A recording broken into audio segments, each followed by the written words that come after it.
اصلا طلب اگر در انسان نباشه که مرده است. موجودی که طلب نداره مرده است. مرده طلب نمیکنه.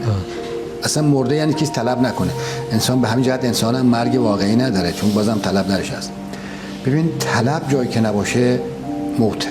موت یعنی اونجایی که طلب نیست. اونجایی که طلب هست موت نیست. مادام که انسان طالبه مرده نیست. رضوان من الله اکبر که در آیه میگه بهش این نیست که فقط تو بخوری یا بخوابی. چقدر میخوای بخوری یا بخوابی؟ بعد میگه و رضوان من الله اکبر. و اون اکبر از چی بزرگتر یعنی لا یتناها بزرگتر. فادخلی فی عبادی فادخلی جنتی. هم تو جنت اندر جنت، بهشت اندر بهشت، تجلی اندر تجلی، زیبایی اندر زیبایی، لا یتناها.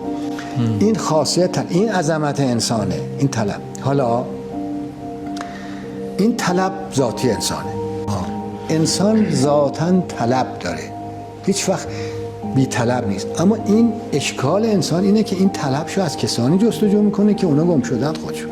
ببین طلب ذاتی انسانه، اما اون که مطلوب چیه اون عقل میخواد. توجه کن، طلب انسان طالب به ذاته، باید بشناسه چی رو طلب میکنه.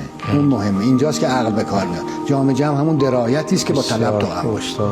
اگه طالب باشه و نشناسه چی رو طلب میکنه، همون گمشدگان لب دریاست.